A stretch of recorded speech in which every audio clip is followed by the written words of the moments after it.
सुनील आणि मी आमच्या दोघांची मैत्री तो साधारण 10 वर्षाचा होता तेव्हापासूनची आहे. आपला एक बहुरंगी बहर या नावाचा प्रकल्प आहे जो महाराष्ट्रामधल्या ज्यांना बहुरंगी बुद्धिमत्ता आहे अशा मुलांच्या मेंटॉरिंगचा प्रोजेक्ट आहे. तर त्याच्यामध्ये त्याची आणि माझी भेट झाली.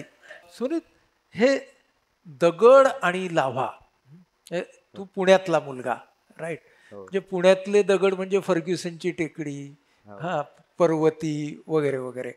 तर ते दगड आणि लाव्हा ह्यांच्याशी तुझी शास्त्रीय मैत्री कशी झाली? मला वाटतं जन्मापासूनच होती. जन्मापासून हो. होती? म्हणजे मी 2-3 वर्षाचा होतो तेव्हा वडील टेकड्यांवर घेऊन जायचे घराच्या जवळ. तुम्ही म्हटले हनुमान टेकडी, फर्ग्युसनची टेकडी वगैरे. तर तेव्हा मला आवडायचं दगडं गोळा करायला. म्हणजे माझं लक्ष सगळीकडेच जायचं. मोर, पक्षी, दगड हे सगळंच बघायचो. हा. पण दगडांकडे जास्त अट्रॅक्ट व्हायचो. तर एका दिवशी वडिलांनी सांगितलं, की "इथे उभा राहा या काळ्या दगडावर. हा. मग तू लावावर उभा राहिलायस." हा. आणि 65 मिलियन वर्षांपूर्वी इथून लावा असा वाहत होता. म्हणजे मला एवढंच कळलं, की लावा काहीतरी गरम असतं आणि म्हणजे माझ्या डोळ्यासमोर ते असं उभं राहिलं, की लांबपर्यंत लावा असा जात असेल आणि त्याच्यामुळे एवढे मोठे-मोठे डोंगर तयार झाले. बरं, हा, मग पुढं? माझ्या दीदीने एक बुक दिलं होतं हम्म. रॉक्स आणि मिनरल्सबद्दल. मेन तेव्हा सुरू झालं, की हे जे काही दिसतंय आजूबाजूला रॉक्स वगैरे, ह्याच्याबद्दल मी वाचायला लागलो. इतरांना विचारायला लागलो, की हे कसे तयार होतात? हे वेगवेगळे रॉक्स ह्यांना काय म्हणतात? पण म्हणजे ज्या वयामध्ये आपण ना डोसा किती प्रकारचा आहे, आईस्क्रीम किती प्रकारचं आहे, वगैरे असे प्रश्न विचारतो, त्या वयामध्ये तू दगड किती प्रकारचे आहेत हे जेव्हा विचारायला लागलास तेव्हा तुला प्रतिसाद मिळाला? वडिलांना जेवढं माहीत होतं तेवढं त्यांनी सांगितलं. हा. मग दीदीने पण फक्त बुक दिलं. बुकमध्ये पण लिमिटेड माहिती असते. करेक्ट. तर इथून पुढे फायदा लोकल ऑर्गनायझेशन्सचा जास्त झाला. बर. तर जीविदा म्हणून एक संस्था आहे पुण्यात. त्यांनी 2-3 एक्झिबिशन्स ठेवले होते. एम.एफ. मक्की म्हणून एक रॉक कलेक्टर आहेत. त्यांचं खूप मोठं कलेक्शन. जगभरात फेमस आहेत ते. आणि ते बघायला गेलो होतो मी तेव्हा. तर तेव्हा माझ्या शाळेत एक छोटा एवढा दगड सापडला होता गोल. खूप दिवस वाटायचं हे डायनोसॉरचं अंड आहे. आणि म्हणून तो मी जपून ठेवला होता. हा. तर मी तिथे एक्झिबिशनमध्ये सगळे दगडं बघितलेच. तिथे खरी डायनोसॉरची अंडी बघितली आणि मग मला वाटायला लागलं हं, माझ्याकडे पण आहे खरंच डायनोसॉरचं अंड. पण मी त्यांच्याकडे ते घेऊन गेलो. मग तेव्हा ते म्हटले, की "अरे हा नॉर्मल रॉक आहे. सगळीकडे जो काळा खडक दिसतो तसाच हा पण एक आहे." हा. पण त्यांनी एन्करेज केलं, की "तू अजून वाचन कर, अजून दगडं गोळा कर." आणि सुरुवात पुस्तकांपासून झाली, तर पुढे आर्टिकल्स, मग अकॅडमिक आर्टिकल्स आणि मग रिसर्च पेपर्स, शोधनिबंध असं वाचत गेलो. पहिला प्रयोग कुठला केलास? पहिला प्रयोग खरं जिओलॉजीबद्दल नव्हताच. तर तो प्लांट्सवर होता. चना असतो ना, काळा चना. तर त्याच्या ग्रोथवर, त्याच्या जर्मिनेशनवर साऊंडचा आणि व्हायब्रेशन्सचा काय परिणाम होतो. काळ्या चण्यावर? हो. बर. तो कसा काय मोजतात? आधी ते चणे घेतले होते हा.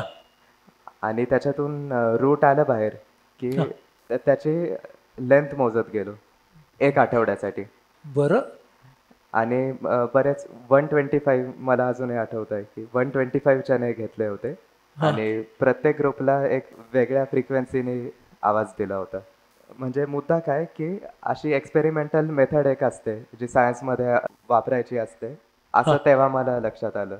किती वय होतं तुझं वर्षांच्या हिशोबात? 9 ते 10. हा. ही जी संस्था आहे ना, IISER, म्हणजे आयसर. काय? इंडियातलं खूप मोठं इन्स्टिट्यूट आहे. जसं IIT आहे, IIT टेक्नॉलॉजीबद्दल आहे. तसं IISER Indian Institute of Science, Education and Research. बर. आयसरकडे तू कसा गेला? एका कॉम्पिटिशनमध्ये भाग घेतला होता मी, इन्सेफ म्हणून, नॅशनल सायन्स फेअर. आणि त्याचा पहिला राऊंड, रिजनल राऊंड हा आयसरमध्ये होता. तर तिथे ते मी प्रेझेंट केलं आणि तिथल्या सगळ्या जजेसला पण तो आवडला आणि मग नॅशनलसाठी सिलेक्ट झालं. आणि तेव्हा तिथे जजेसला आणि व्हॉलंटियर्स होते त्यांना विचारलं, की मी कुणाचा गायडन्स घेऊ शकतो. आणि त्यांच्याकडून कळलं की सुधीर डे म्हणून एक सायंटिस्ट आहेत तिथे, तर ते मदत करू शकतात या विषयात. तोपर्यंत मला एवढंच माहीत होतं की रिसर्च म्हणजे एक असा एक्सपेरिमेंट करायचा असतो, त्याची एक स्पेसिफिक पद्धत असते, एक्सपेरिमेंटल मेथड. हे इथपर्यंत शिकलो होतो. पण त्यांच्यासोबत चर्चा करून, डिस्कशन करून अजून पुढे डीप जायचं असतं हे लक्षात आलं. मग तू ना हे वाचत गेलास, स्वतःचे प्रयोग हो. करत गेलास. तुझं जे संशोधन ज्वालामुखीच्या संदर्भातलं हं. ते तू कसं केलंस? ते कसं प्रसिद्ध झालं? हा सगळा रिसर्च करत असताना जिओलॉजी आणि दगडांबद्दलचे रिसर्च पेपर्स मी वाचतच होतो. एका दिवशी असंच माझ्याकडे खेळण्यातला ड्रोन होता छोटा. तर मी गेलो उडवायला आणि खूप उंच गेला तो ड्रोन आणि वाऱ्यामुळे त्या टेकडीवर जाऊन पडला. तो शोधायला मी जेव्हा गेलो, तर तिथे एक अशी छोटी गुहा दिसली. मग मला ती इंटरेस्टिंग वाटली. तर अजून तिथे मी आजूबाजूला शोधत गेलो. तर अजून 4-5 तशा गुहा सापडल्या. तर त्याच्यापैकी 2 ह्या लावा ट्यूब्स आहेत, अशी शक्यता आहे. तर लावा ट्यूब म्हणजे काय? एक गुहांचा, केव्हजचा स्पेशल प्रकार असतो, जो आपल्या इथे इंडियात डेक्कनच्या पठारावर रेअर आहे. आणि आत्तापर्यंत अशी फक्त एकच सापडलेली आहे आणि पुढच्या 2 तिथे असण्याची शक्यता आहे. शक्यता आहे. मग तू हे प्रसिद्ध केलंस. एक्झॅक्टली हे नाही प्रसिद्ध केलं. त्याच्यावर आत्ता पण सुरू आहे. अच्छा. जिओलॉजीमध्ये असंच असतं की आपण एखाद्या विषयावर संशोधन सुरू केलं की ते आयुष्यभर कधीच संपत नाही. बरं एवढी चिकाटी आणि पेशन्स कसा काय येतो रे? म्हणजे कसा आणायला लागतो का असतो का काय असतं? ह्या सगळ्याच्या मागे क्युरिओसिटी, कुतूहल हेच आहे.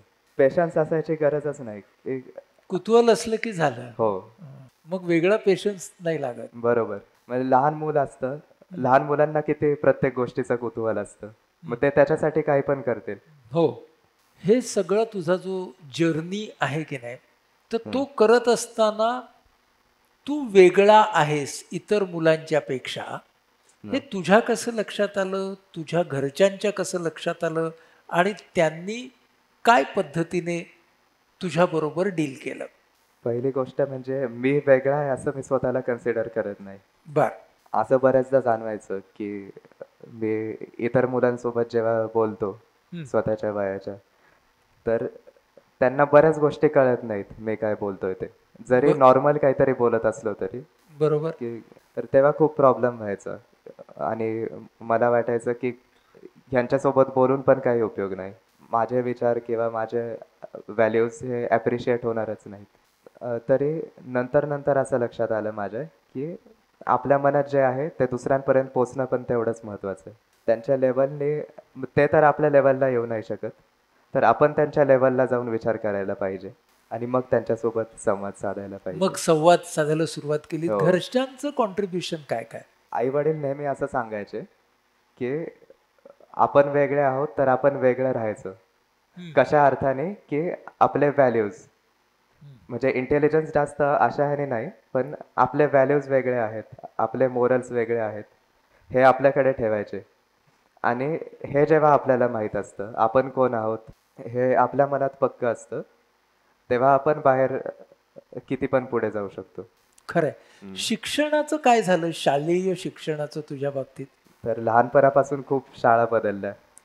आधी CBSE शाळेत होतो, नंतर ICSE आणि मग 2-3 वर्ष होमस्कूलिंग केलं आणि त्यानंतर परत SSC स्टेट बोर्डाच्या शाळेत ॲडमिशन घेतलं. सध्या तू काय करतोयस? युनायटेड वर्ल्ड कॉलेजमध्ये आहे. अच्छा. कुठं आहे ते? पुण्यात मुळशीमध्ये. म्हणजे मुळशी. युनायटेड वर्ल्ड कॉलेज ही एक संस्था आहे. हां. जगभरात 18 कॉलेजेस आहेत त्यांचे. इंडियातली जी ब्रांच आहे ती पुण्यात आहे. आणि तू तिथे आता कसलं शिक्षण घेतोयस? IB बोर्ड म्हणजे इंटरनॅशनल बॅकॅलोरेट. सध्या तू कशावरती काम करतोयस? सध्या IBवर मी जास्त फोकस करतो कॉलेजमध्ये.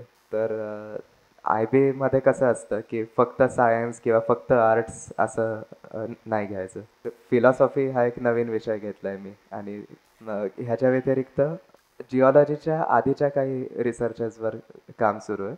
कार्बन सिक्वेस्ट्रेशन म्हणजे ॲटमॉस्फिअरमधून CO2 कार्बन डायऑक्साईड शोषून घेणं पण दगडांच्या मदतीने. बरं. तर ह्याच्यावर एक रिसर्च केला होता मागच्या वर्षी. बरं. आणि सध्या त्याचं पुढचं काम आणि त्याच्यावर पेपर लिहिणं सुरू आहे. जिओलॉजीचा रिसर्च लोकांपर्यंत पोहोचवणं, जिओलॉजी आणि ॲस्ट्रॉनॉमीचा प्रसार करणं, ह्याच्यावर पण पुढे काम करायचे प्लॅन्स आहेत. तुझं पुढचं स्वप्न काय आहे की या पुढच्या 8-10 वर्षामध्ये विज्ञान, तंत्रज्ञान आणि शिक्षण या क्षेत्रामध्ये उद्याचा भारत तू कसा पाहतोस? भारत बराच पुढे जाईल आणि जावा अशी माझी इच्छा आहे. हां. तर सध्या बऱ्याच रिसोर्सेससाठी आपल्याला जे बाहेर जावं लागतं त्याची गरज पडू नये, लोकांनी आपल्याकडे यावं अशी डेव्हलपमेंट व्हावी. सध्या भारतातलं एज्युकेशन जे आहे हां. ते खूप बेसिक पद्धतीचं आहे. पण तरी काही कॉलेजेसमध्ये जसं IB बोर्ड आत्ता सांगितलं, पण म्हणजे ह्या सगळ्या मागे विचारसरणी काय होती की क्रिटिकल थिंकिंग, इन्क्वायरी, म्हणजे वेगळ्या पद्धतीने विचार करणं, कुतूहल असणं आपण जे शिकतो त्याच्याबद्दल. ह्या पद्धतीने शिक्षण भारतात सुद्धा मिळावं. ज्यामधून त्या विद्यार्थ्यामधलं कुतूहल सतत जागृत होत राहील, अशा बरोबर. तऱ्हेचं शिक्षण उद्याच्या भारतामध्ये प्रत्येक हो. विद्यार्थ्यापर्यंत पोहोचलं पाहिजे, हो. असं तुझं स्वप्न आहे. वाह! किती छान स्वप्न आहे.